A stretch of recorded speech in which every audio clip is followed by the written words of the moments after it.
Allô tout le monde, j'espère que vous allez bien. Donc comme vous allez pu voir par le titre de la vidéo, aujourd'hui je vous parle des protections solaires.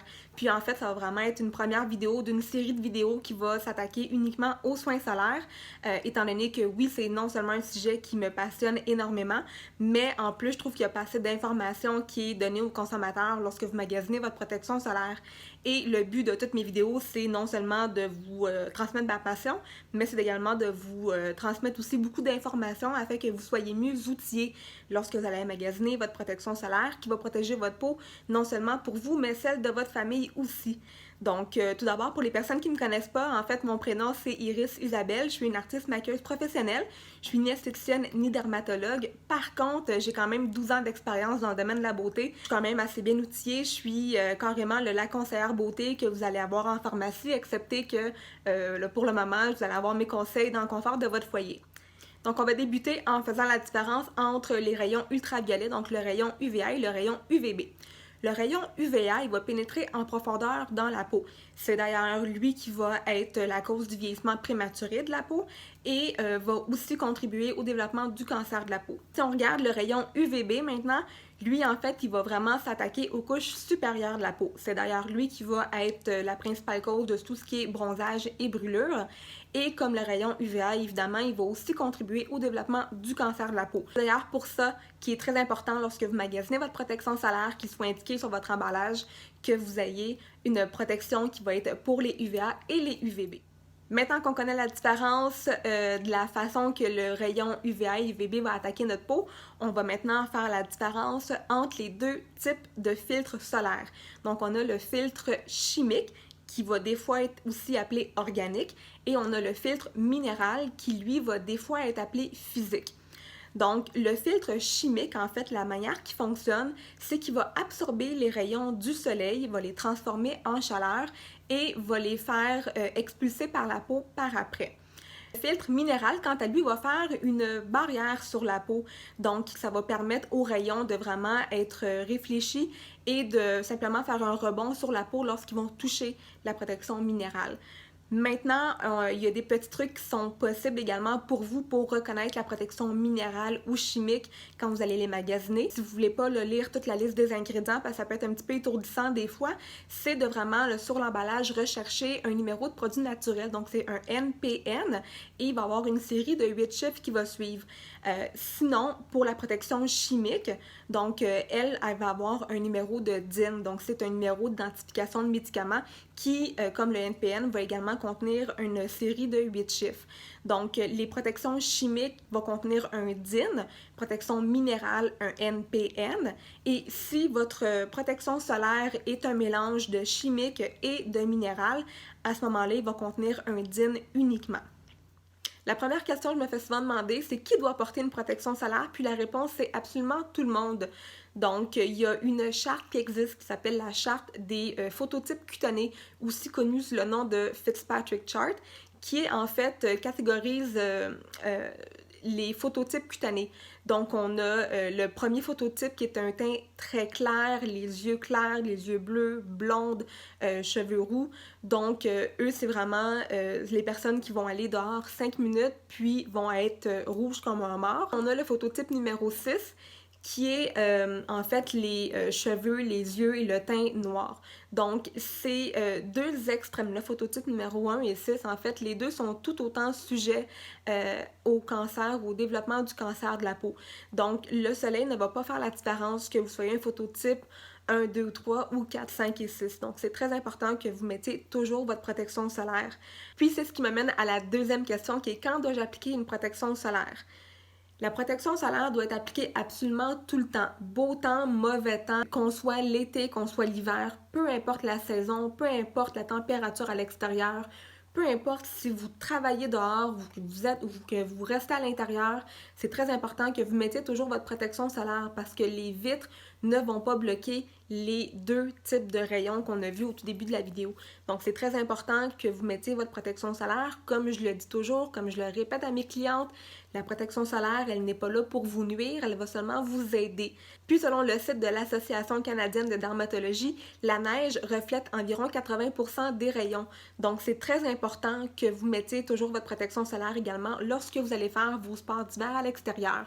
Troisième question, je me fais souvent demander, puis que je vois beaucoup également circuler là, ces temps-ci sur les réseaux sociaux, c'est quelle quantité de protection solaire utiliser. Encore une fois, selon le site de l'Association canadienne de dermatologie, la quantité recommandée pour un adulte moyen serait d'une cuillère à thé de protection solaire pour couvrir le visage et le cou, et entre 2 et 3 cuillerées à soupe de protection solaire pour couvrir le corps. Personnellement, je recommande d'utiliser une quantité adéquate pour couvrir uniformément la zone à protéger. Donc, évidemment, la quantité de produit ne sera pas la même pour une personne comme moi qui fait un gros 5 pieds 1 versus une personne qui va mesurer 6 pieds 2. Donc, c'est très important vraiment de prendre ça en considération. Le but, en fait, c'est que la zone qui va être touchée par le soleil soit couverte et de manière uniforme également. Autre question également très populaire, c'est combien de temps dois-je attendre entre l'application et l'exposition au soleil? Moi, je dirais toujours d'attendre entre 15 et 20 minutes avant l'application du produit et la sortie à l'extérieur. Donc, ça va permettre en fait que vous ayez une protection minérale ou une protection chimique ou une protection qui va combiner les deux, que la protection soit vraiment active. Beaucoup de personnes me demandent lequel des deux types de filtres va être le plus efficace. Donc, est-ce que c'est le filtre chimique ou le filtre minéral? Les deux types de filtres sont tout autant efficaces en autant que vous fassiez la réapplication. Ce qui m'amène à vous parler également de la fréquence de réapplication de la protection solaire qui devrait être de 2 heures. Donc, à toutes les 2 heures, au moins, réappliquer votre protection solaire. Si vous êtes à l'extérieur, vous transpirez ou vous vous baignez, à ce moment-là, oui, après la sortie de l'eau, quand vous épongez, réappliquez tout de suite aussi votre protection solaire. Même si votre protection dit résistante à l'eau, il va y avoir une partie de la protection solaire qui va être partie malheureusement en vous baignant. Donc, réappliquez-en toujours. Après, comme je le dis toujours, je me répète, la protection solaire ne va pas vous nuire, elle va juste vous aider. Beaucoup de personnes me demandent aussi si leur soin hydratant quotidien ou leur fond de teint qui contiennent une protection de 15 à l'intérieur va être suffisante pour les protéger adéquatement. La réponse est non. Tout facteur de protection solaire qui se situe en bas de 30 ne sera vraiment pas suffisant pour vous protéger adéquatement contre les rayons UVA et UVB, même si vous êtes à l'intérieur. Donc, si le produit, donc si le soin hydratant que vous employez présentement contient un FPS 15 ou si votre fond de teint contient un FPS 15 et que vous l'aimez puis que vous souhaitez continuer à l'utiliser, parfait, continuez de l'utiliser sans aucun problème. Par contre, n'oubliez pas de quand même mettre une protection solaire par-dessus.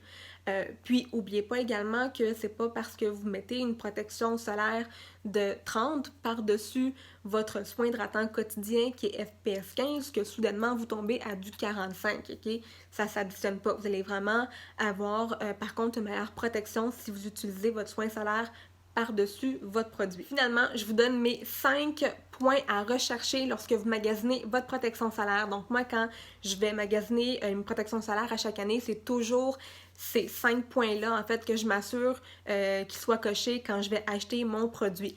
Donc, premier point, c'est avoir le logo de l'Association de dermatologie canadienne. C'est très important pour moi que ce logo-là soit là. Ça veut dire que le produit a été approuvé et est recommandé par l'Association des dermatologues du Canada. Donc, ça m'assure que le produit va être hypoallergène, va contenir très peu ou pas de parfum et va également être non comédogène. Deuxième case que la protection solaire doit cocher avant que je l'achète, c'est d'avoir un filtre de protection solaire qui va être de 30 au minimum et au maximum 50+/60. Donc, à l'époque, et je pense même que ça, c'est maintenant aboli au Canada, mais il y avait des protections solaires qui étaient vendues par certaines compagnies qui étaient FPS 75, 90, 100, voire même 110 également, que j'ai déjà vu. Ça crée un faux sentiment de sécurité. Donc, les personnes étaient quand même portées à être brûlées au soleil et à ne pas en réappliquer croyant que parce que c'était une protection 100 ou 110 qui était automatiquement 100% protégée contre les rayons UVA et UVB alors que c'était totalement faux. Par contre, si vous magasinez vos produits sur des sites américains, faites attention parce que les produits ne vont pas avoir les mêmes exigences de qualité et de recherche en fait que vous allez avoir ici au Canada. La troisième case à cocher avant d'acheter la protection solaire est d'avoir une protection qui va être indiquée dessus UVA et UVB. Ça peut sembler banal, mais comme je vous l'ai expliqué au tout début de la vidéo, les UVA et les UVB vont toucher différemment les différentes couches de peau. Donc, c'est très important que votre protection couvre les UVA et les UVB. Quatrième point maintenant est d'avoir une protection solaire qui va être résistante à l'eau et à la transpiration. Donc on sait tous, à l'été, on est beaucoup plus porté à être à l'extérieur, on a beaucoup plus chaud, on transpire un peu plus, on va se baigner dans des lacs, dans des piscines. Donc c'est important d'avoir une protection solaire qui va bien résister à l'eau et à la transpiration. Et comme je vous ai dit également tantôt dans la vidéo, n'oubliez pas de toujours réappliquer, même si votre protection solaire elle est résistante 40 ou 80 minutes, réappliquez-en toujours après la sortie de l'eau ou après avoir épongé la transpiration sur votre peau. Finalement, mon cinquième et dernier point que le soin solaire doit avoir avant que je débourse de l'argent pour l'acheter est d'être sans parfum ou avec très peu de parfum. Les protections solaires qui vont sentir la noix de coco, c'est vraiment pas utile pour vous, ça peut seulement créer un irritant de plus étant donné que le soleil en est déjà un. Donc on va juste venir maximiser en fait le risque de réaction cutanée, ce qui est vraiment pas ce qu'on veut avoir. J'espère que la vidéo vous a plu, que j'ai pu vous transmettre également un petit peu d'informations sur les protections solaires aujourd'hui. N'hésitez pas, si vous avez des questions, à me laisser ça dans les boîtes des commentaires en bas. Ça va me faire plaisir de vous lire, de vous répondre. Vous pouvez également vous abonner à ma chaîne, cliquez sur le petit pouce en l'air si vous avez aimé la vidéo. Vous pouvez également me suivre sur Instagram, poser vos questions sur Instagram si vous souhaitez, ça va toujours me faire plaisir de vous répondre. Je vous remercie beaucoup d'avoir pris le temps de regarder ma vidéo. Je vous souhaite de passer une excellente journée, puis nous on se dit à très bientôt. Bye bye!